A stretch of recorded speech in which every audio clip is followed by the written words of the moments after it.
Hi, I'm Ozzie Jurock and I'm the host of OZZIE'S, and today I have the privilege to talk to Bruce Macdonald. Bruce is a true blue Vancouverite. He knows more about Vancouver than anybody else. He is a raconteur, wit, and eclectic, and that totality of him put together a wonderful book called Vancouver, A Visual History. Welcome, Bruce. Good to see you, Ozzie. How did you get the idea of writing a book about all you know? It's a good question because it's actually a result of the fact that from 1980 to 1985 I worked as a laborer outdoors, Really? being physically fit, actually very highly paid, laborers union compared to when I was an engineer or a school teacher. I got more money being a laborer. And I had a completely stress-free life. So it was when I was working on Angus Island, we were building tilt-up warehouses, and they were building the bridge there too at the same time, that I realized, geez, we're living in this sort of delta, like the Nile Delta, and it struck me that I didn't know when people had come here, non-natives. I didn't know when native people had come here. As a matter of fact, I didn't know anything about native people at all because despite the fact I went to school here for 17 years, was never taught one word about the native history, and not even one word about Vancouver history, because all of our textbooks are from Ontario. It was all written about the Huron and the Iroquois, and I guess Toronto and Montreal and Ottawa, but there was nothing on the West. Those textbooks came later. So that great void was huge, and I had read the only two books on Vancouver that were out at the time in the 70s. There were two print books, and they had a few photographs in the middle, but basically they were terrific books, but completely unillustrated for the most part. So I realized that was a big hole in the thing, and I realized that what they needed were maps and photographs and so on, and graphs. That's what I like about the structure, because you put it into sort of 10-year segments. And there was the map as it looked then, most likely. Taking and you back to that who decade. lived there? Was it the actors, the politicians? And that's what makes it come alive. It was everything I could think of, and I was able to do it. Like normally you go to your publisher and say, well, I think we should have a map in this book. You'd say, no way, it's going to cost thousands of dollars. And the printing would cost thousands of dollars, or make it unsustainable. So because computers came out in the 80s, personal computers, I was really at the forefront of that whole business. And I bought a computer in 1984 in order to be able to print out text to do a mock-up to illustrate my idea. And once I'd done I like to mention this because when I did that mock-up, it sort of didn't matter how much I said to people, oh, it's a decade-based history with every decade exactly the same, starting with a map and having 8 pictures of people from the decade, pictures taken in the decade that show you the hairstyle and the clothing of the decade, and then the downtown skyline every 10 years, take it from the same place, and on. That sounds pretty good, but you don't convince anybody until you show them the mock-up. And literally, I showed that mock-up to like 50, pretty high-level people: the mayor, MPs, MLAs, Celia Duthie, all these people. That was very brave of you, because you needed some money in order to put all that together. I'm not quite sure why I was even showing it to those people, because I knew it would take 10,000 hours to do it, and it did. Ultimately, it did take me 10,000 hours. I was just sort of wasn't thinking, I guess, because I knew I didn't want to spend 10,000 hours, unpaid, doing this book. That wasn't going to work. But that's sort of why I actually bought a second home. Was I came up with actually 3 great ideas in 1984, and the book was one of them. And I thought, I really should quit my job, and how am I going to do that? How am I going to sustain? How am I going to pay the rent? I thought, well, I'll buy a second house, and then I'll use that income so I don't have to work. Brilliant. And then I got carried away. I got a bunch more houses, and now I still haven't done those other 2 ideas, but I own millions of dollars worth of real estate. Well, with your help, by the way. That is of course music to my ears. Yes. But the point is that the idea wasn't just to write a book. The idea was to make it interesting. Make it and start sort of in 1850 and the 1850s, when there were no non-native people here. The First Nations people had been here 10,000 years before we rolled in to town. And by the way, it's interesting, most people don't know it, but people, non-natives and native people actually, they came up with this land system where you could buy land, really? preempt land, in 1860. It was January the 4th, 1860. the colony passed these laws saying anybody's allowed to stake off 160 acres, and if you improve it, we'll sell it to you for $1 an acre. And Ozzie, I like to point out to you, like all the land in Vancouver is sold for $1 an acre. That's 10 cents for a lot on the west side.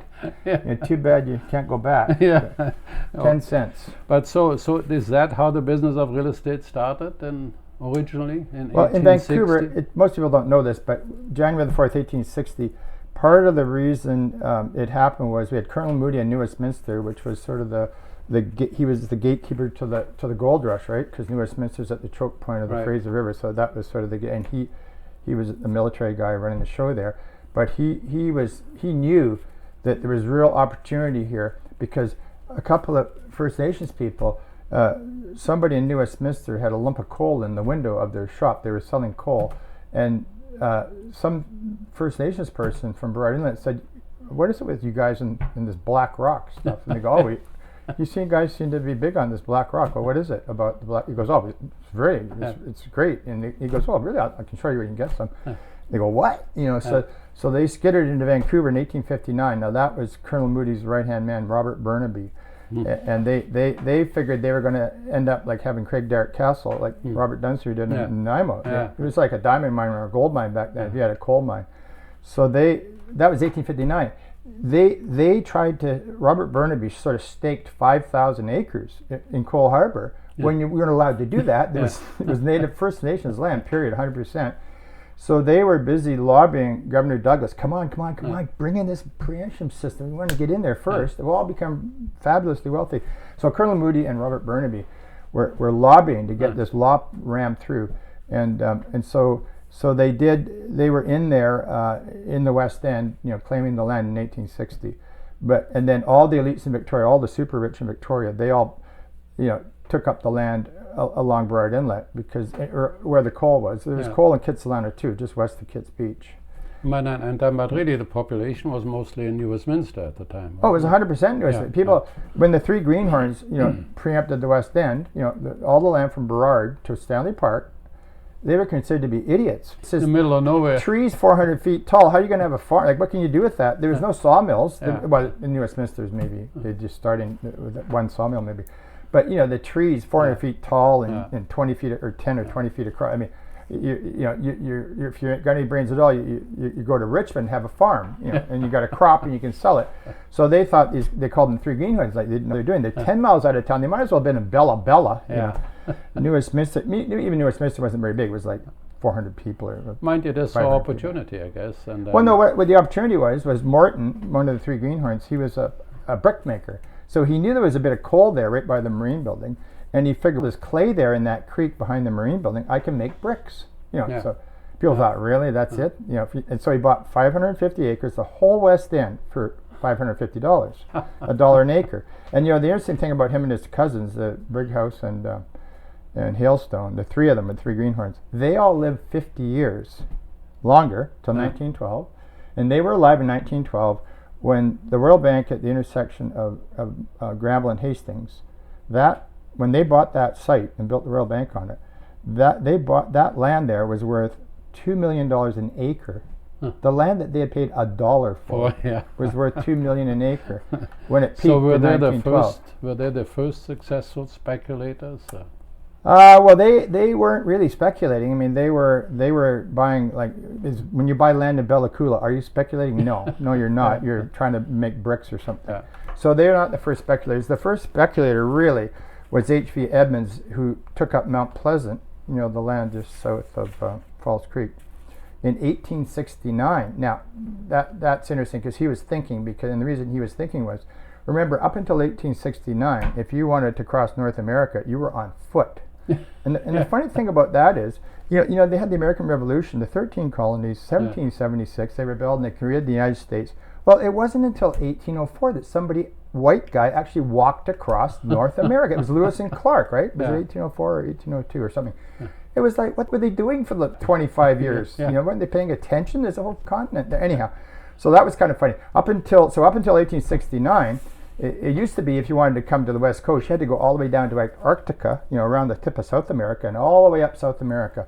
And then eventually you could hike across at Panama, But really, when they first built the railway across North America, it landed in San Francisco in 1869, just when H.V. Edmonds was on his way through to New Westminster, and he couldn't believe it. I mean, he used the word pandemonium. I mean, the land was skyrocketing so fast. Like, you could buy a lot today and sell it tomorrow for double what you paid for it. So we've had real estate speculation. Oh, it was before. Unbelievable. It was just fantastic, because San Francisco was the middle of nowhere. It was a few hundred people, and then it just shot up like a rocket. But there's always some people that can see a future and I'm sure everybody was buying land back then. But so when he got to Vancouver, he had to ask himself, like, back then, that's 1869.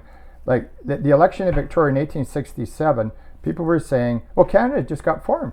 Like, somebody said, well, let's join Canada. And most people in Victoria said, like, what? Canada? Like, you can't get there from here. You have to walk for 4,000 miles. Like, let's just take a boat to San Francisco or LA. Like, why don't we join up with San Francisco? Because they're not that far away. So there's a big movement to join the United States. As a matter of fact, even Israel Powell, who eventually bought that same lot that H.V. Edmonds, the 160 acres, whatever it was, in Mount Pleasant, he lost the election because he was arguing to join Canada. People said, no way, stupid idea. Eventually, I think he was the guy who helped BC join Canada in 1871. So we joined Canada in 1871. So, but the only reason we joined Canada was they were going to build a railway here. Otherwise, what's the point? There's no point in joining Canada. You can't get there. It's quite amazing how the railway really opened up everything. Unbelievable. And by the way, talking about real estate, the railway was a real estate play. They got, you know how much it drives up the value of land to have a railroad come through your town. Well, that's where all the towns are in Canada, within spitting distance of the railroad. I did my very first essay, grade 8, I did on the CPR. And you know what I remember about that essay in grade 8? The CPR, not only were they given 1,000 a tract that had already been built, they were given $30 million and 30 million acres of land along the railway. Gee, I think I'll take that deal. Talk about a real estate deal. I can do that. But of course, it was kind of hard to pull off because of the politics and raising the money and Well, afterwards it looks easier. Exactly. Okay, so Vancouver City was established in 1886. What was the first lot occupied that had a business? Well, Vancouver, it's funny. Everybody will tell you Vancouver was founded in 1886, but it was actually founded in 1870. It was just called Granville. And they renamed it in 1886. So it was a town site in 1870. And the very first business person was back to 1867 when Canada was formed. They opened the sawmill in 1867. Like, they built it in 1865. Like, this is at the foot sort of at the foot of Main Street. They didn't, but they needed the blade for this, and they never arrived until 1867 because you had to ship it from England. It had to go down to Antarctica and come up. So they didn't start running the mill until 1866. So the second they started running the mill, Gauthier Jack was this retired steamboat captain in New Westminster, a bit of an alcoholic. So he knew that the whole sawmill, the Hastings Sawmill, the owner was a strict anti-alcohol guy, teetotaler. So no alcohol at all, and Burrard Inlet, and so you had 300 thirsty single men with big paychecks. So Gauthier Jack rose there in a rowboat and one keg of whiskey, and then he said, "Any of you guys want to help me build a saloon?" So everybody was in. They built the saloon in one day. So it was a little shack. It was a shack. And so then, from that day on, this is right at Carroll and Hastings. So right where the Maple Tree Square is today, and the statue of Gauthier Jack. He built it right there, and that's the edge of the sawmill property. So of course, from then on, the sawmill workers would come stay up all night playing poker, getting drunk, and the mill owners just hated Gauthier Jack. So what happened was eventually the provincial government got around to creating a town site there. Gauthier Jack was all by himself in the beginning, and then when they drew up the town site, it was just 6 city blocks, and they offered the lots up for sale in 1870, called it Granville, the town of Granville. And there wasn't exactly a land rush. Ozzie to coin a word. They sold 3 lots, one to Gauthier Jack because they had plotted out the town so that he was squatting on his little saloon. They put his shack in the middle of the road, the middle of Carroll Street, so he had to buy a lot, on the corner of Carroll and Water. It's a great story because he saw the possibilities. There's economic growth, population growth. They say that the gold rush in Alaska, the people that really made the money were the ones that had a store and sold Well, the yeah, shovels. we'll get to Oppenheimer later. Yeah, that's the Oppenheimer story. But just to get back to Gauthier Jack for a second, so he was in my book I have the downtown skyline every decade going back, and of course the 1860s, the whole Vancouver downtown skyline is this one shack. It was built in the day, Gauthier Jack Saloon. That's the whole central business district. And the funny thing about that is Gauthier Jack died in 1875, and yet now there's 2 million people here. Yeah. I could have met his wife. Yeah. His wife lived. Really? To the point when I was born. 1948, she was alive. I was alive in 1948. Yeah. That 2 million people just in 2 lifetimes. So the lesson here is you got to go where the action is going to be. Go where the thirsty workers are with their big paychecks. Well, you also mentioned the dumb luck that. And well, I think that applies to most Vancouverites. Yeah, they bought a house in the 50s for whatever, how much, but it cost like $5,000 or $2,000 or less, or what, a couple of $1,000, just so to have a place to live and a place to raise the family. Now they're all millionaires. Or even if you bought a house, 5 years ago? Yeah, you're a millionaire, right? Exactly. If you bought a house in North Van in 2015 for $2 million, you were a millionaire in 1 year because it was worth $3 million. We're not 50% in 1 year. Yeah. A millionaire you didn't do anything for that. Well, that's in my first book, Forget About Location. I made that point that if you keep on creating money for the next 35 years, and we did the 35 years previously, every house in Vancouver will be worth $6 million. And last year the West Side was $4 million. That's almost. But Vancouver, of course, has some special reasons as well. So the Greenhorns bought the West End, you said, for $1 an acre. Yeah. Good deal. So, well, you mentioned to me before that if you want to play, you have to buy a ticket. No? Yeah, it's like being a fisherman. You got the ocean's full of fish. You don't even know what's under the surface, but first thing you do is buy a net, and then you throw it in there, and maybe you come up with nothing. Or I had a friend that was herring fishing. He would throw in his net and get $50,000 worth of herring, in an hour or two, and dump it in his boat. He's telling me I should get a herring boat for that reason. So that made me think of it. Yeah, I mean, and real estate, you got to be in the game. And if you're reluctant, I do talk to people all the time, or actually in the coffee shop this morning, somebody's asking my advice. The main thing is to get in the game, in a small way or any way at all, but just get your toe on the water. Looking at the ocean, you don't know what's going on. You stick your toe in, at least you got the temperature. You're getting involved now. I mean, anyhow. It's not always this wishful thinking, But you had a sentence there, Mega Millions with just a sentence. Well, that is amazing. That is amazing because you see that I've thought about it for decades. The CPR, when they came across Canada, the CPR was run by Smith and Angus, and Smith was Lord Strathcona, right? Yeah. And Angus was the president of the Bank of Montreal. Lord Smith, Donald Smith, was actually the biggest shareholder in the Hudson's Bay Company.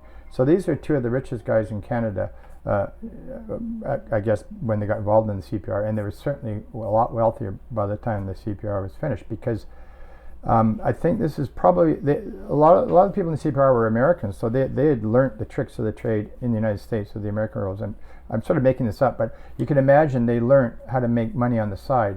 And it's pretty clear to me, at least, although my professors I worked with, my 5 university professors I worked with on my book, weren't convinced. But if you go to the archives, you can look at the assessment records from 1887, 88, and just a lot of the lots, the owner is listed as ANS, and they abbreviated it because they own thousands and thousands of lots.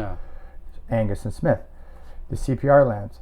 So when I first pointed this out to my academic team, they said, "Oh, well, that's because they're holding the land in trust for the CPR. They're not personally owning that land." Mm-hmm. I said, "Really? Do they really think so?" "Oh, yeah."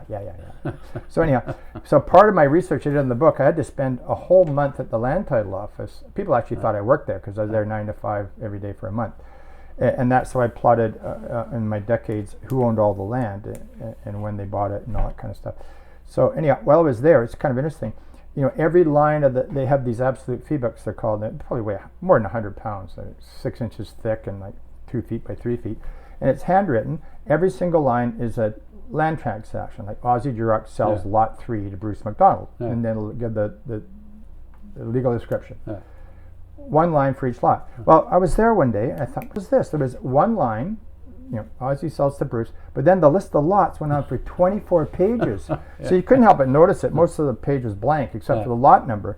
And what do you call those hashtag marks? Hashtag, yeah. So it took me a while to figure it out. And what it was, which proved my case. I'm not sure my professors are even convinced to this day, but what happened was the CPR, because they said, well, Bruce, clearly that didn't happen because the CPR made gobs of money off of Vancouver. Everybody knows that. It was the most profitable part of the CPR was the Vancouver lands.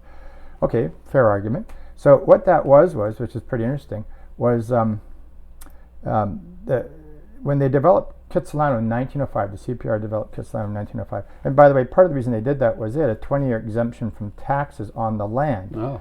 So, but the land, let me just tell you where the land came from. What happened with the CPR was they agreed to build the CPR across Canada to Tidewater. So Tidewater was Port Moody. Now, they knew Vancouver was the best harbor, one of the best harbors in the whole world. Sure. Port Moody's kind of mountainous, not enough. And by the way, private landowners were already there. They already bought up that land. So that's no good for the insiders. So they wanted to leapfrog into Vancouver 10 miles. And so as part of the negotiations with the Premier BC, they said, well, look, we'll build the railway the next 10 miles like you want us to, but you're going to have to compensate us. So what do you want? Well, we want 6,000 acres of downtown Vancouver. So the middle third of Vancouver, the whole downtown from Broad Street east, and then the whole centerpiece from Trafalgar Street over to Ontario, almost to Main Street. 6,000 acres. So they build this 10 miles into Vancouver and arrived May 23rd, 1887. And then when they finished, they get their lawyer, who was Montague Drake. He was the mayor of Victoria. He was an MLA, and he was their lawyer for the CPR. They got Montague Drake, Drake Street Yards in Vancouver and Drake Street. They got him to write a letter to the Premier, and it went like this. Talk about a short letter. It goes, Dear Premier, oh, by the way, when it comes time to transfer the land title certificate to the CPR, the 6,000 acres, don't write CPR there. Write Smith and Angus. And the Premier goes, well, he wrote back and said, well, no, I can't do that. Well, not unless you get permission of the board of the CPR. Well, you can imagine Smith and Angus probably appointed the entire board of the CPR, and they said, here, sign this or something. And so, sure enough, they got approval of the board, and the land was transferred into their names. Now, how can they possibly hide the fact they've stolen all of this land? Well, that's what they found in the land title office.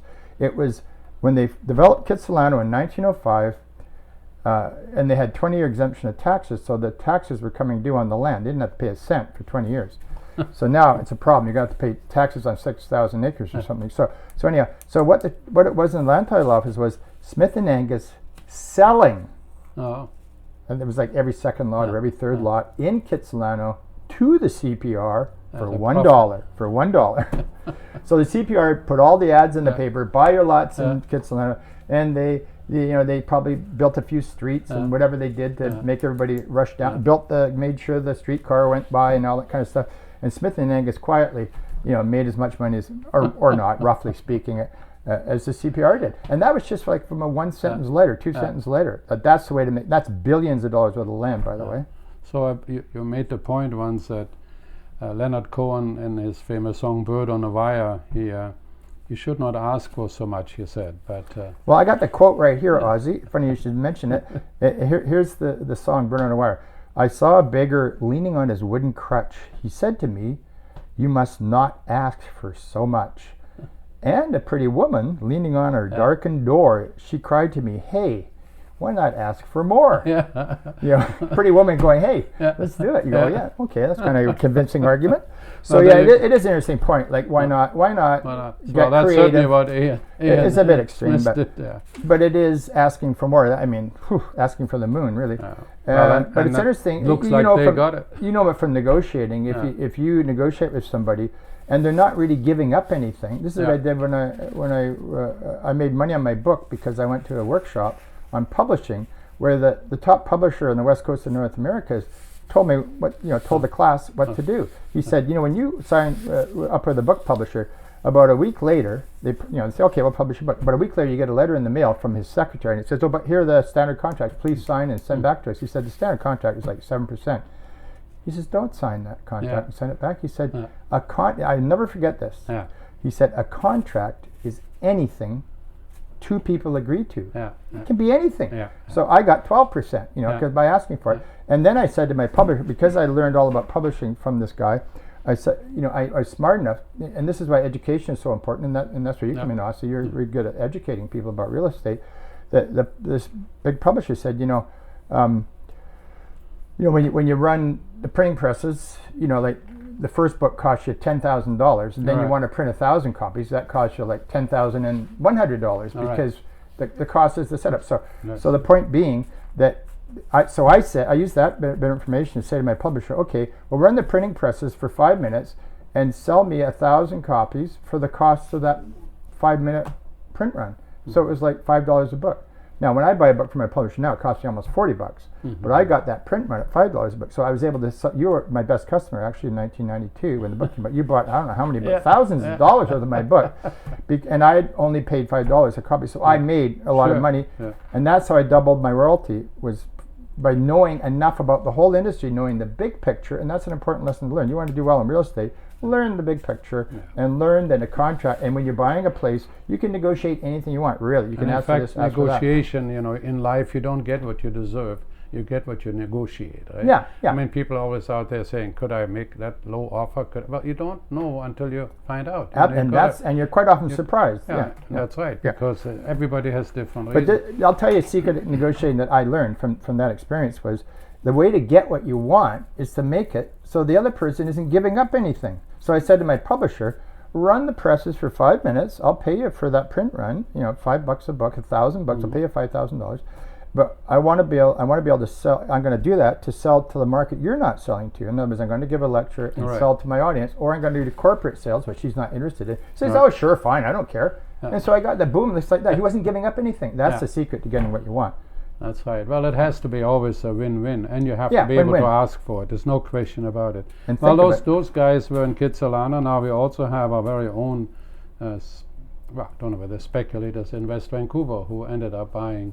Well, that's an example of buying low, you know, and selling high. How do you buy low? Well, there's a big depression like there was in the 1930s, where nobody's got any money to buy anything, so the price plummets. Like your place is almost worthless. You know. So in Vancouver, for example, like today, like let's say my house across the street's worth $2 million.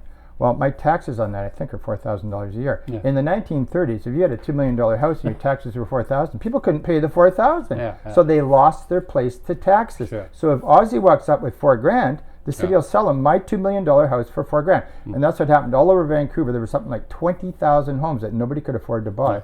But you know, so the British property's got 3,000 odd acres. 4,000 acres. Yeah, and that's interesting because I grew up in West Van because my dad, he was in the Second World War, and he, as a veteran, he qualified for a low-cost mortgage. So he's kind of a funny guy, my dad. He's really smart, but he was kind of straight and naive almost at the same time. Very straight guy, and so he thought, oh, low-cost mortgage. I think I'll go for that. Well, the problem was you needed 1.6 acres of land to qualify for this mortgage. So when I was like 5 years old, every Sunday we used to drive around trying to find 1.6 acres in Vancouver. We never could find it. So we ended up in West Van. The biggest lot you could find was 1.1 acres.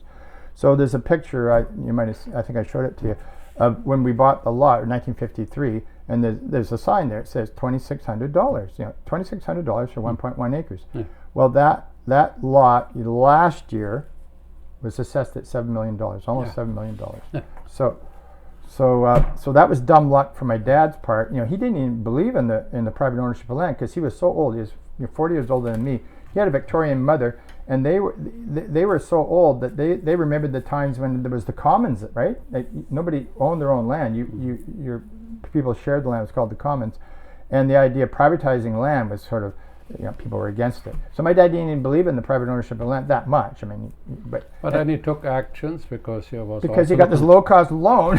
Well, also for the family and so on. Well, yeah, no, it was a great. He loved that place. So you want to buy low and sell high, of course, but you also want to buy low, especially when the others can't. Right? Yeah. So in the case of West Vancouver, West Vancouver went bankrupt in the early 30s, and they were desperate for money.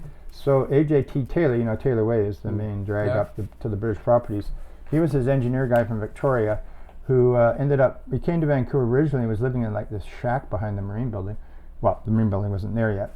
And then in 1929 they built the Moraine building, and somehow he was in London. He ended up in Millionaires Row in London, And then he came back to Vancouver and found out that the Moraine Building had gone bankrupt. And so he knew all these millionaires, and Millionaires Row, actually the streets and the British properties are named after them. He went back there and said, hey, there's an incredible opportunity to buy land super cheap in Vancouver. You got money nobody else does. You can buy 4,000 acres, basically all the land above the upper levels from the Capilano River to Horseshoe Bay for, this is the land it's now worth $7 million an acre. That's not waterfront though, of course. And they got it for $17 an acre. 4,000 acres for $75,000 on the condition they build the landscape bridge. Right. Well, gee whiz, okay. So they built the landscape bridge. And they bought the Marine Building. So that was all Taylor, AJT Taylor Way. And they've been involved in West Van ever since, with the hospital. Grosvenor family. But the neat thing is the Marine Building, like if you look at Marine Building, it's actually got an Aztec temple at the top. It's the penthouse. And Taylor lived there. Can you imagine this guy? It's the early Depression. Everybody else is poor and busted. He's living in the penthouse. And the Marine Building is kind of neat because it looks straight down Hastings Street all the way to Victory Square. The financial district, the business district of Vancouver. He's king of the hill. And then he looks out the window later on, the late 30s, the landscape bridges there. He arranged that to be built. And then the whole of West Vancouver is being developed. That was all him. There's one guy did that. So sometimes you do need a leader and a visionary and somebody has a little money. It's always good to have a little cash. To buy when nobody else can. But if you don't have any money, you can hook up the people with money to a good idea. So even if you got no money at all, pay attention to what's going on. You say you always talk about sometimes you have to also know the right person to I got a good example of that. Like the Bay Shore Inn, we were there on the weekend, right? For the Money Talks conference. And Bay Shore Inn sits on 6 acres right now. That land is, if you look it up, what's it worth? Worth almost $200 million, I think. Is it something like $200 million for 6 acres? And that land, in 1949, Mrs. Victor Spencer. I don't know if you've been in Vancouver a long time, you'll have heard of Colonel Victor Spencer. Aberthour is now the West Point Grey Community Center. Okay. Well, that was Colonel Victor Spencer's house as a mansion, and the Spencer family owned what people know as the Eaton stores in Vancouver. They owned 9 great big department stores. They started Victoria. They sold them all in 1949 for $14 million. But the very well-known Vancouver family, Chris Spencer's house is where that private girls' school is. What's on 41st? There? Anyway, his 5-acre estate. So Colonel Victor Spencer, his wife, in 1949, she got a hold of the Bay Shore Inn site, and I was just reading up on it again today. Her lawyer was the guy who had the connections. He had been in on the creation of the Federal Harbors Board, and he was the first president of the Harbors Board. Now, if you wanted to use Harbors Board land, you had to lease it. But because Mrs. Colonel Victor Spencer was this really elite Vancouver family, and she was able to buy that land, $200 million of land, or I should say more, $300 million of land, I guess, for $1. Sold it to her for $1. So there's a good example of you have the right connections, and make an exception in your case for you, $1. Yeah, for you. For your buddy, and the.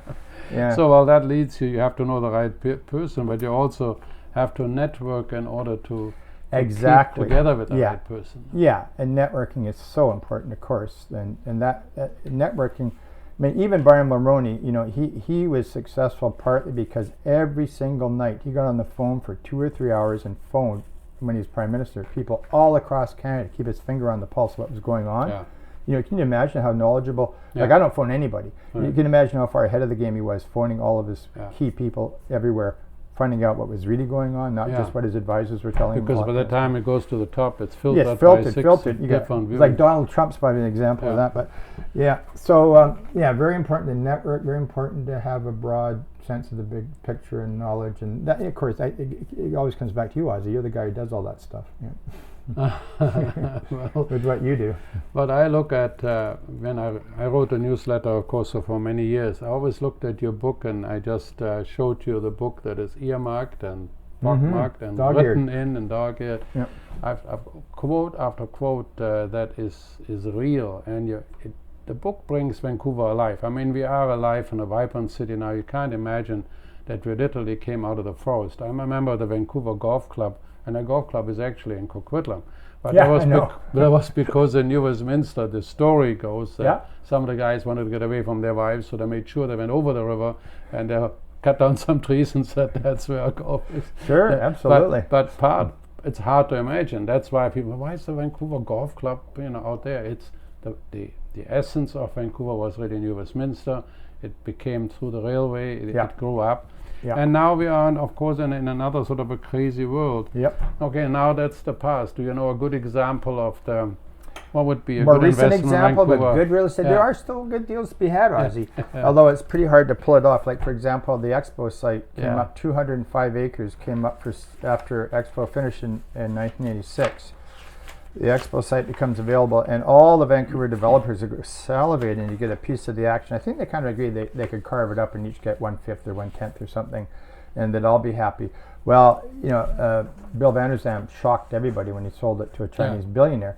I think part of the reason he sold it to a Chinese billionaire was Li Ka-shing's argument was, look, I'm a billionaire. I'm going to come to Vancouver and invest a lot of money. But not only that, I got 5 friends that are billionaires that'll do the same thing. You guys are all going to benefit. Trickle down, I guess you call it. I guess that was a convincing argument, or not. I don't know, but it was an interesting deal, and it was quite controversial at the time, I guess, because local people were fighting it. But the deal was, theoretically, this is from the legislature, Hansard, more or less $140 million for 204 acres. So that works out to, I think, $600 and something thousand an acre. It's just interesting. That land today is worth between $100 and $200 million an acre. They paid less than $1 million for it. So, but the best part of that deal was it was almost a no money down deal. Everybody loves no money down. Who can argue with no money down? What it was $50 million down for 205 acres. Well, the funny part was, as soon as he put the $50 million down and got a hold of the land, he sold the 5 acres where the BC Pavilion is today, for $50 million. So he had no money involved right at the beginning, and then he had to make a payment of $100 million in 2003. 5 years later, 5 years? No, that's not right. 15 years later. 15 years later. Or was it 5 years later? Either 5 or 15 years later, he had to pay $100 million. So, but it was a no interest loan. So basically, he got his money back and didn't pay any interest on it. And then by the time he's done, the land's worth billions and billions of dollars. Of course, he is a superstar. No question about it. Yeah. I remember being in Hong Kong. The Vancouver law firm had an office right underneath his top floor. Really? And when I went to see the lawyer, his first thing you got to do is you got to buy 2 condos. I said, where? In Macau. I said, no, but that's how everybody has to buy. And in Falls Creek, if you're the cleaner, you have to buy a condo to get the cleaning contract. Yeah. But all of their friends, I'm sure he could get on the phone or have somebody else go on the phone and saying, Lee is putting this together, you're down for a condo, and everybody said yes. There's this mystique, and they all made money. Yes, well, it's also there's that untold contract in the sky. If I do something for him, then eventually he's going to do something for me. It's like the contract will be there. And there's a story that one of the towers downtown was sold for some $20 million to somebody who didn't even know where Vancouver was, but they did want to go into mainland China. Right. And they realized, and that apparently is the story. But they trusted his knowledge. I see it more like you get a bunch of billionaires. It doesn't matter where they decide to all put their money. I mean, Dubai is an example, Sure. I mean, that whole area is just bald-faced desert. There's not a speck of anything growing in that sand. You pick the location of Dubai and say, we're all going to put our money there. You get the buildings half a mile high and unbelievable. Trillions of dollars. And you could argue that they make a lot of money, but they also have the vision, and they stomp like in Dubai. But it's also all ocean now. All of a sudden, it's a beautiful. It's all sand and Did you hear skyscraper. That? When I was there, I got the tour in 2007 of Dubai, and it was exploding. Like their biggest hotel was 800 rooms, and they were building a new hotel 8,000 rooms. Like that's how much that place was exploding. Yeah. And then they took us down the coast and into this bay. And they carved out of the desert, just a bay. And the tour guide said, somebody here went to Vancouver, and they thought, well, Falls Creek's kind of nice, so we just thought we'd replicate it. So we built this bay, and there's like 20-story towers now we just built in 1 year. And it's unbelievable. That's what happens when you focus money. Las Vegas is another great example. Pick a space in the desert, and everybody says, well, let's all build big hotels there. You can do it anywhere in the world. You can pour money into anywhere. And I think that's how the big guys make money. They just agree, let's all do this. And lots of industries do that. The fashion industry agree on one new color every year and all this kind of stuff. Oh yeah, and they make Focus. us really neat bell bottoms followed by skinny pants, Yeah. followed by, and then do it all again 10 years later. And now they're doing that with appliances. This stove, that I have at home, it's 1950s and it works perfect. Everybody else threw them away. Well, the new ones are they actually guaranteed. built this functional obsolescence, right? Well, you they're want doing- them to throw it away. It's become like it's like a fashion thing. Like I was actually down at the GE store buying it, and the guy says they're designed to last 4 or 5 years. And you're supposed to throw them away, get a new color or something. Yeah. Well, anyways, one thing that's for sure that's never going to be thrown away, and that is that book of yours, Vancouver, A Visual History. I mean, it's a great thing that you put together there, because all of us that love Vancouver, find it almost hard to believe how we started, and can it keep on going? It has reinvented itself so many times in the last 100 plus years, from gassy jacks to today. We have a vibrant, multicultural society where things really work very well together. And talking about Vancouver, I mean, lately, the last year or two, I've been working on the Salish Sea as sort of the context for Vancouver. And it's amazing when you pull back and look at the Salish Sea, which is, BC and Washington State agreed to rename the Strait of Georgia, the Puget Sound, and the Strait of Juan de Fuca. All three of them would be labeled the Salish Sea. If you look at that area, it's really amazing because it's surrounded by mile-high mountains that are completely uninhabited. Yeah. You got Mount Baker. Our North Shore Mountains are 1 mile high. Yeah. The tallest mountain in Great Britain is Ben Novus. It's 4,114 feet. And it's a hill. It's a hill. Our North Shore Mountains are way taller than that, than the whole of Great Britain. Yeah. And they're right there in the ocean. Yeah. And then Mount Baker is 2 miles high. But since and all the volcanoes are basically 2 miles high. But here's what I didn't know. Mount Rainier, which looms over Seattle, is 3 miles high. I mean, it's an amazing place. And so then we got a super mild climate. I just sort of realized that we're protected from all the tidal waves even and weather by Vancouver Island. We're protected by 4 mountain ranges from the winter cold, except for today. It funnels all that cold air down to Texas. We don't hardly ever get it. Right. So we got all this stuff, and we got 35 kinds of edible berry bushes here, including the biggest blueberry farm in the world. It's just 10 miles from here. We got all incredibly rich environment. 100 million salmon in the Fraser River. Then people are surprised that people want to live here, right? We have a border, we have an ocean, we have a mountain. We can't grow and expand. Say in Calgary, you can 50 miles in each direction. You can build houses. Not here. What is here? No, we're definitely hemmed in, and most of BC is a sea of mountains, but and from here north, we've always known that if you're fleeing your hometown in the prairies because you can't stand small, and you come to the west, go as far as Canada, you end up in Vancouver. But did you realize that the same thing's true the other way? When you come up from the States, you can fly up the I-5, but the second you hit Vancouver, you're facing a wall of mountains a mile high, and you can't go any further on a car. You cannot drive from Horseshoe Bay. You can't go. You can't go through Squamish, and you can't. It's the end of the road. So it's the end of the road going north south, and then the road going east west. It's the end of the road both ways. Yeah. So it's a really special place, and people are going to continue to come here. There's no question about that. Real estate's going to have to go up. Just because, like you say, there's no room to expand, really. Well, and even in business, I can call my European business partner in the morning, and in the evening I can call my Chinese business partner. Really? There's no place in the world where I can, in one business day, talk around the world. Wow. Well, Bruce, look, it's been absolutely fabulous. Thank you for taking the time. I can only, when I saw the book first, I was drooling over it, and I'm still drooling over it. I mean, look, those double-page maps that you have, the prominent personalities of each decade in sports, politics, business, labor, and sort of the overview of each period's economic focus and settlement patterns and the political direction. When I look at that book today and us as a city today, that was our history, and that's going to be also our future. Everybody should go to Amazon and buy 5 of those books. Thanks a lot, Bruce. Thank you. My pleasure.